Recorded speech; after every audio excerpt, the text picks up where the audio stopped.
mon Dieu, c'est horrible, c'est horrible, c'est horrible, c'est horrible. Oui. Savoir mettre la tête dans le futur. Il y a une bonne mise en scène, le jeu d'acteur est intéressant. Nous savions bien sûr confusément que souvent les rêves se muent en cauchemars. 5 heures de présentation pour essayer de nous montrer ces personnages soi-disant qui montrent le mal, comme cette musique qu'elle nous faisait subir. Gosselin pour dire c'est horrible, sentez la douleur, soyez angoissés, ayez peur. On va être pathétique, alors que justement ce spectacle coréen était le contraire, il était amusant, il était drôle.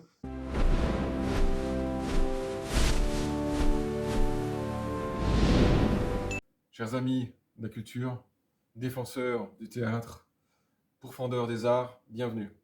Voilà, je voulais parler un petit peu de petites impressions que j'ai eues. Hier, j'ai regardé le spectacle Moldoror de Julien Gosselin à la Cour d'honneur au Festival d'Avignon. Et ça m'a laissé un petit peu des impressions mitigées. Le spectacle en lui-même est intéressant dans le sens où, comment dire, il y a une bonne mise en scène, le jeu d'acteur est intéressant. Nous étions presque tous étudiants à la faculté de lettres. Alors c'est quoi une écriture de qualité? Et bien ce que ça a toujours été. Par contre, le souci pour moi, c'est que déjà, le spectacle commence mal dès qu'il commence à afficher une croix gammée sur l'écran des spectacles. Et on se dit, bon, ok, on va parler du fascisme. D'accord. Moi, j'ai un peu de fatigue, un petit peu, dans le sens d'entendre parler, de montrer le fascisme ou le nazisme et le dénoncer de cette manière. Alors, je suis totalement antifasciste et justement, je soutiens cette cause, mais comme il est utilisé dans l'art, je le trouve un peu trop facile comme procédé. La question, c'est que souvent, à mon sens, il faudrait apporter quelque chose de nouveau et de puissant quand on en parle. Et souvent, il y a des metteurs en scène qui créent des spectacles en parlant de ça et qui sont sans intérêt, qui n'apportent pas grand-chose de nouveau et qui veulent sembler sérieux en parlant du fascisme, du mal, et ils apportent quasiment très très peu là-dessus. Il y a eu des œuvres très intéressantes qui ont marqué là-dessus. Je veux dire, si on parle de Schindler, il y a Idi Smatry, le film russe ou biélorusse qui racontait et bien entendu beaucoup de choses sur la résistance et beaucoup d'autres films qui ont été faits, des pièces qui ont été faites. Mais souvent, ça tourne en rond maintenant. Et ça devient un petit peu un prétexte. Et là, par exemple, ce spectacle m'a laissé un petit peu un goût amer. Alors, c'est l'histoire un petit peu... C'est basé sur un... C'est comme un mockumentary. C'est-à-dire, ça ressemble à un documentaire, mais c'est une parodie. Ça montre des auteurs ou des créateurs sud-américains, la plupart, ou américains, qui étaient passionnés, fans du nazisme, qui étaient soit en Argentine, au Chili, etc., et qui étaient fanatiques, qui écrivaient des œuvres là-dessus. Et ce spectacle racontait leur destin par des entretiens ou par leurs proches et par des analyses d'experts sur leurs œuvres. Et il y avait un moment où on se disait, est-ce que c'était des vrais personnages? Et là, on se disait, tiens, mon Dieu, qu'est-ce que c'est? Il y a des fous furieux qui sont fanatiques, des artistes qui sont fans du nazisme. Ça faisait peur. Et puis on comprenait en fait que c'était juste des portraits imaginés. Et donc là, il y a un petit peu un côté, on se sent un petit peu arnaqué parce que oui, bon, c'est tout du imaginé. Et là, on se demandait, est-ce que c'est de la parodie ou est-ce que c'est une critique vraiment qui cherche à montrer des portraits contemporains ou des vrais problèmes? Est-ce que c'est une dénonciation de ce qu'on voit sur CNews ou des auteurs qui sont publiés par Bolloré, de leurs écrits, de Bardella à Philippe de Villiers ou je ne sais qui encore? Non, pas spécialement. Je voyais rien de lien avec le commun, avec l'actualité. Et puis, j'ai eu un souci avec un petit peu l'attitude vis-à-vis du metteur en scène, vis-à-vis de ses personnages. Je sais qu'il mettait une musique dès le départ, une musique, ce sound design qu'on voit de plus en plus et sans arrêt dans les spectacles contemporains. On sentait de la douleur, d'un mal. Et ça faisait montrer une angoisse pour que tu sentes bien que ça c'est mal, tu es devant le mal. Et moi je regardais les portraits, ce que décrivaient les gens, et j'avais envie de mettre la musique de Benny Hill. Une musique qui faisait les ridiculiser. Qui serait une parodie qu'on voit que c'est des losers absolus. Et là, il nous les présentait un peu comme des petits génies machiavéliques, des auteurs absolument démoniaques. Mais c'était des losers, c'était des mecs qui écrivaient des trucs totalement délirants. Il y avait un mec qui écrivait géométrie 1, géométrie 2, géométrie 3, des recueils de poèmes sur la géométrie, et un qui faisait une œuvre fleuve sur, comment dire, un royaume arien utopique par le biais des transports et des papiers administratifs. Ça n'avait aucun sens. Bref, leur création était complètement délirante, mais c'était présenté comme quelque chose de sérieux, alors que visiblement on aurait très bien pu en faire quelque chose de comique ou se moquer d'eux. Mais là, quelque chose n'allait pas très bien. Et après, ça me parle la chose qui me gêne aussi, c'est que ça me rappelle par exemple les chroniques de Meurice, Guillaume Meurice sur France Inter, où il allait parfois interroger des gens lambda, soit des racistes simples, ou des électeurs du Front National ou du RN. Il leur donnait la parole, et puis il leur laissait dire leurs conneries. Il laissait leurs paroles immondes et racistes s'exprimer, il les présentait à l'antenne, et on en riait. Mais moi, j'ai l'impression que c'est le fait de donner la parole à ces gens-là, et dans ce spectacle, à donner la parole à des abrutis, des fous, des poètes nazis. Tout comme il y avait un spectacle, une série qui s'appelait L'homme dans le haut château, où les nazis avaient gagné la guerre. Ça contribue à diffuser un peu cette doctrine.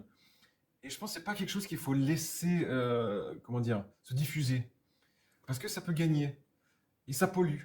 Et j'ai l'impression que quand on fait ça, on est dans la position d'un chercheur dans un laboratoire, un scientifique, qui est protégé par une combinaison et qui libère un virus dans l'air et qui croit qu'il va être protégé de ce virus par la combinaison qu'il porte. Et moi, j'ai l'impression qu'il ne se rend pas compte que ça pollue malgré tout, ça contamine tout, ça contamine nos pensées quand cette parole est libérée, quand cette parole est diffusée, même pour s'en moquer, même pour l'étudier, même pour la critiquer. Cette parole pollue. Elle pollue et elle contamine. Elle contamine et elle fait son travail de contagion. Et souvent, moi, je n'aimais pas trop cette chronique de Meurice parce que des fois, il s'en moquait, mais il avait une espèce d'attitude un peu de parisien bobo qui faisait que ces mecs-là, ils s'en moquaient et bizarrement, on avait de la sympathie avec eux parce qu'on se moquait d'eux. Alors que c'est des gens avec des abrutis avec des idées épouvantables qu'il ne faudrait même pas les entendre. Je suis partisan du silence radio là-dessus. Je ne suis pas partisan de autorisons cette parole et puis on la déconstruira et puis on la combattra. Il faut l'entendre pour la détruire. J'ai l'impression qu'elle est dangereuse. C'est des pensées qui sont dangereuses et on ne peut pas les battre. C'est dangereux. C'est naïf de penser qu'on peut les battre de cette manière-là. Et donc les montrer comme l'a fait Gosselin. Déjà, c'est fatigant parce que ça approche pas beaucoup de choses nouvelles. Si c'est pour dire oui, on a le danger du fascisme qui arrive, on n'a pas besoin de ça, on est au courant, on voit la télé, on voit ce qui se passe. Il n'y a pas tellement besoin de nous rajouter une couche et puis pour qu'on nous tape dessus, pour dire oui, voilà, le fascisme c'est mal. Ça approche rien de nouveau. Moi, je sais qu'un des rares spectacles qui m'avait apporté quelque chose d'intéressant, une réponse intéressante sur ce genre de sujet, c'était un spectacle en Moldavie, j'avais regardé ça. Et il avait montré un personnage SS qui était au départ quelqu'un de bien, mais qui commençait à rationaliser le fait de tuer des enfants juifs pour défendre sa patrie, pour éviter qu'ils deviennent des ennemis après. Et il avait sa conscience qui lui disait, mais c'est des enfants. Sa conscience s'exprimait à travers sa femme et qui lui disait, mais comment tu peux faire ça? T'es un homme bien, c'est un homme instruit, humaniste. Et pourtant, il rationalise ses actes en disant, ce que je fais, c'est pour le bien de mon pays, c'est pour le bien de ma famille, c'est pour le bien de l'avenir. Et là, je trouvais ça beaucoup plus tragique que des gens sérieux, humains, rationalisés, ils étaient capables de faire des choses comme ça. Il y avait quelqu'un qui disait aussi, tout le monde a été un petit peu complice dans ce processus de la Shoah. Simplement quelqu'un qui amenait les gens par camion dans les camps, quelqu'un qui fabriquait le gaz quelque part. Ils suivaient les ordres, ils avaient un petit bout, mais c'était parti d'une immense machine à détruire, à créer la Shoah. Et ça c'était aussi quelque chose de tragique, une logique simplement de système où où très peu de personnes sont responsables de tuer sur le moment, mais il y a plein de gens qui participent malgré eux ou qui ne se rendent pas compte de la part de leur travail dans cette entreprise d'extermination. Ça, c'est des œuvres voilà, qui apportent quelque chose. Et le spectacle de Gosselin, à mon avis, il était un petit peu... voilà, il n'apportait pas grand-chose. Il avait une intention de montrer quelque chose du mal. Et finalement, je trouve que ce qu'il en apporte n'était pas tellement brillant, pas tellement positif. Et ce que j'en discutais avec mon épouse, c'est que il a raté quelque chose parce que maintenant, il y a à cette époque-là, l'époque où l'on est, par exemple en Russie, il y a des auteurs néo-nazis qui commencent à écrire des choses aussi épouvantables, à être publiés, à être entendus et à être autorisés. Et justement, c'est quelque chose qui aurait pu être utilisé, qui aurait pu être parlé de ce qui se passe actuellement. Et là, on est passé à côté d'un bon sujet. Et voilà, il a un petit peu... Gosselin est un peu resté sur son idée. Et finalement, je pense que c'était un peu dramatique. C'est une occasion manquée et c'était plus... un peu ressassé, c'était dur à regarder. J'ai pas regardé jusqu'à la fin. J'ai bien compris, c'était mis en scène correctement, c'était agréable à regarder, mais c'était lourd et à un moment donné, c'était indigeste, quoi. Et même si je suis d'accord avec les idées, je suis contre le fascisme et contre les nazis, on est ici pour se battre contre. La manière n'était pas forcément très brillante et ça apportait pas grand-chose. On craindre surtout l'incohérence. Depuis un moment, la fumée qui s'échappait du fuselage évoquait moins une écriture qu'un incendie. Aujourd'hui, je voudrais vous parler d'un spectacle que j'ai vu aujourd'hui. C'est le spectacle Cuckoo, un spectacle coréen qui était dans le festival In. Et ça revient un petit peu, il m'a fait un petit peu un écho à ce que j'ai vu précédemment, Mal d'Aurore. Alors, de quoi parle ce spectacle? Il parle de la crise économique qu'a subie la Corée du Sud dans les années 90 et un peu les répercussions qu'il a eues après pour ce pays. 우리는 이제 550억 달러를 지원받게 됐지만 우리 경제는 Et moi, j'avoue que je ne connaissais pas forcément l'histoire économique de ce pays profondément. 그렇지만 오늘은 가히 국치일이라고. Bien sûr, dans les médias, on parle très progressivement. Et bizarrement, je pensais que la Corée du Sud était un petit peu un pays qui était dans une pente ascendante sur ces derniers temps et qui bénéficiait de certaines entreprises de technologie, comme Samsung par exemple. Et par exemple, la série Squid Game sur Netflix, justement, parlait un petit peu de ces gens justement, qui étaient victimes de cette crise économique et qui, justement, étaient prêts à se tuer les uns les autres pour de l'argent. 사실 친구의 죽음이. Et en fait, cet auteur, ce metteur en scène, a fait dans un monospectacle une description assez pénible et assez inquiétante de cette société qui, justement, vivait un isolement sans espoir, sans perspective d'avenir, beaucoup de gens qui émigrent à l'étranger pour survivre. Et il raconte notamment que l'une des causes, c'est justement la décision du FMI, soutenue par Goldman Sachs et le trésor américain.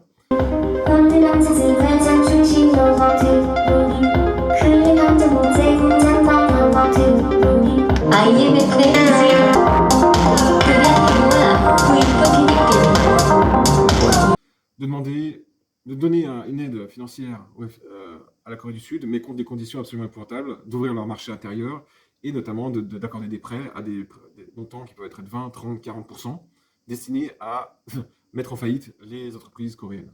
Ce qui s'est produit, qui a lancé une grande vague de licenciements en Corée du Sud et un effondrement de la vie et aussi des énormes émeutes, des affrontements qui sont durés durant une dizaine d'années où c'était constant. Presque l'histoire des Gilets jaunes est quasiment anecdotique par rapport à ce qui s'est passé là-bas. Et il en fait un récit très intimiste, très simple, mais à la fois touchant, drôle, dramatique.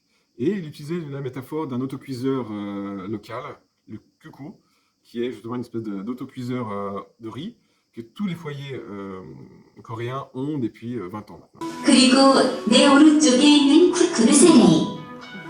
제품을 만들기 위해 노력해왔어. 그리고 아까부터 네가 하는 말을 쭉 듣고 있었는데 너 좀 웃긴 거 같아. Et c'est devenu une métaphore un petit peu de cette cocotte minute sociale qui pouvait exploser à tout moment. Et justement, il utilisait 3 cocottes minutes parlantes avec des voix qui commencent à dialoguer entre elles, comme plusieurs AI qui discutaient entre elles. 내 이름은 세리라고. 나는 내가 말한다. Qui polémiquaient et même qui se mettaient à chanter entre elles et créer un sens assez amusant avec pas grand-chose. 달러와 금화와 국가에 기부했어.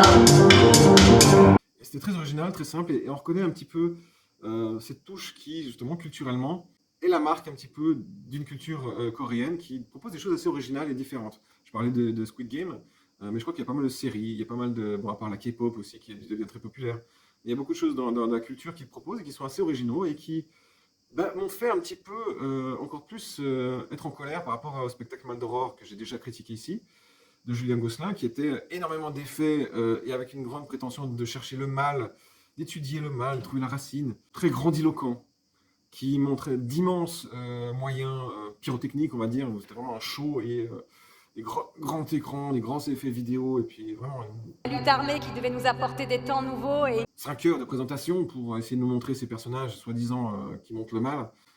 Et je me suis dit, mais c'est ridicule, ça, ils montrent des petits nasillons ridicules, des personnages inventés, des losers, c'est pas le mal, c'est juste un ersatz, c'est juste... c'est rien. Tandis que le mec a montré, justement, par le portrait, 녹지 않았어.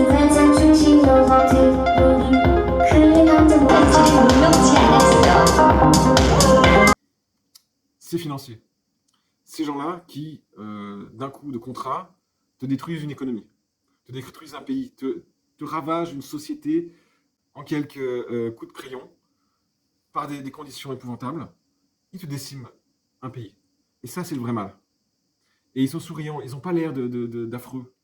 Et c'est là le vrai mal, le vrai danger, l'horreur de ce mal-là. Que Gosselin essaye un petit peu de chercher ce mal. Malheureusement, le vrai mal qui détruit, c'est ces gens-là.